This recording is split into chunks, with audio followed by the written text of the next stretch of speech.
In this lesson, we're going to talk about non-differentiability, and we're going to sketch some curves. So the first thing we need to know is that differentiability means the ability to take the derivative. So that means that non-differentiability is that we cannot take the derivative. So these are examples of types of functions or non-functions where you cannot actually do the derivative and you cannot differentiate. So the first example of this is when you have a sharp turn. So this will look like maybe an absolute value, but something where you have a really, really aggressive turnaround. And the reason that we can't take the derivative is, if we remember our definition of a derivative, it is where you're finding a secant line, but the 2 points are super duper close together. And so what we're really trying to say is it goes immediately from positive to negative here. That slope changes so quickly that it's not differentiable at that sharp turn. So if we call that point A, right here, we would say this is not differentiable at point A. Another example of when we're not differentiable is if your curve has a vertical tangent line. So at this spot right here, again, if we call this A, the tangent line that would go through that would be totally vertical. And if we remember, vertical lines have an undefined slope. So if your slope is undefined, then you cannot find the derivative because the derivative is slope. The last type of non-differentiability is when your function is not continuous. So if we have a jump or a hole or anything like that, at this point where it's discontinuous, it's also not differentiable. So anything that's not continuous would be non-differentiable at that point of discontinuity. And I've gone ahead and written the 3 types of discontinuities that would lead to non-differentiability as well. Now we have this statement down here that says that if f is differentiable, so if you know that you can do the derivative, then that means it must also be continuous, because it wouldn't be differentiable if it's not continuous. However, just because something is continuous does not necessarily make it differentiable. So this only goes that one direction. So if I say a function is differentiable, then you can also conclude that it's continuous. So now we're going to move on to sketching some examples. So our first example is going to be a function that is differentiable everywhere. So that's going to look like a normal standard function. So this needs to be continuous everywhere in order to be differentiable. We shouldn't have any sharp turns and we shouldn't have any vertical tangents. So this function is an example of something differentiable everywhere. But it could also be a parabola, it could be a sine wave, it can be anything as long as it fits those 3 pieces where it's not non-differentiable.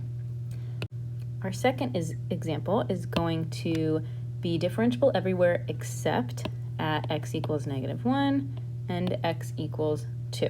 So let's draw our graph. And I've gone ahead and given some labels to my x-axis.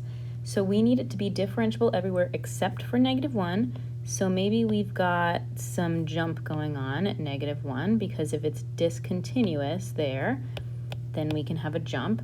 Or we could have a hole or a removable. So maybe at 2, that's what we have, is we have a hole going on here.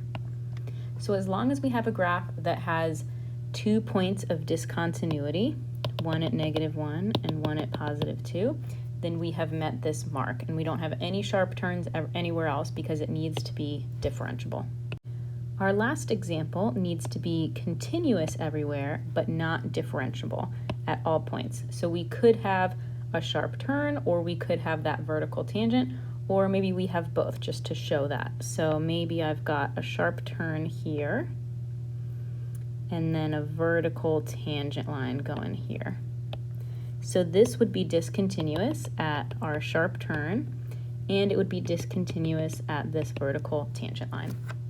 These next couple examples, we're going to sketch a graph that meets certain conditions. And so something that's really important that we remember is what the derivative means and what that notation means.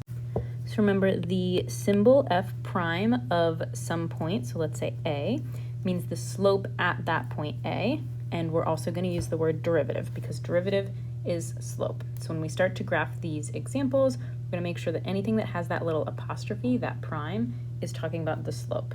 So let's take a look at example 1. So we want to sketch a graph that has certain conditions, and I'm noticing that my x values are pretty small, but we're going from 0 to 2, so I'm just going to give my x values from 0 through 3 at this point. And I always like to start with any actual points that we can just plot on the graph. So the only point that's given to us is that f of 0 is 0. So that means there's a point at 0, 0. That's what that translates to. The rest of these are slopes.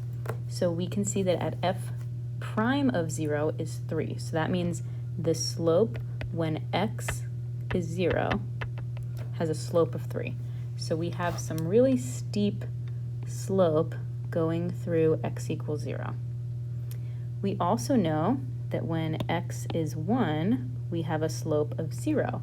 And a slope of 0, think back to algebra 1 with lines, slope of 0 means horizontal. So at 1, I need to be horizontal. So it could look something like this. And maybe it's a less aggressive turn there. I might go erase that and fix that. So we've got our slope of 3 at 0, and then it's just going to turn around and be flat when we get to x equals 1. So this doesn't mean there's a point at 1, 0. This means that the slope is 0 when x is 1. Then when we get to the point when x equals 2, we've got a slope of 1. So that means we need to start going back up again, and we should have a positive slope, but not too positive. So this is a decent graph of this. We don't really have much more information that we can glean from this story, but we could have tangent lines at 0. That tangent line is a steep slope of 3. The tangent line at 1 should have that slope of 0, and the tangent line at 2 should be less steep. It should just be a slope of 1. So that's all we can do. So the blue line here is all we know. Example number 2 is going to be pretty similar in that we're going to do the same kind of idea here. So let me get a sketch of my coordinate plane. All right, so I've just got a blank graph here, and we're going to start with our points. So the 2 points on these conditions are f of 0 is 2. So I have a point there at 0, 2, and f of 2 is 0. So I've got a point at 2, 0.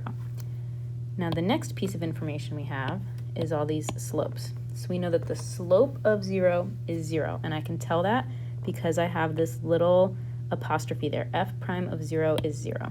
So that means it should be flat. The function should be flat as we go across 0.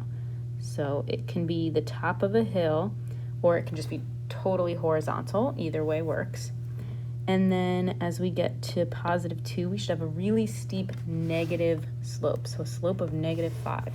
So what I think I'm going to do is have this go across 0 totally horizontally, and then come steep, steep, steep down through the point at 2, 0, because we need that negative slope, -5, and it needs to go through the point that we've already plotted in red.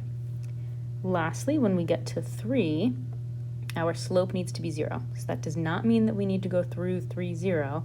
We just need to flatten out so that we have a horizontal slope. So I've cleaned that up. I'm just going to throw some arrows. We don't really know what's going on at the ends, but we do know that we've met these criteria. We have 2 points, points at 0, 2 and 2, 0. We've got a flat slope at both 0 and at 3, and then we've got a really steep negative slope when x goes through 2. And that's it for today.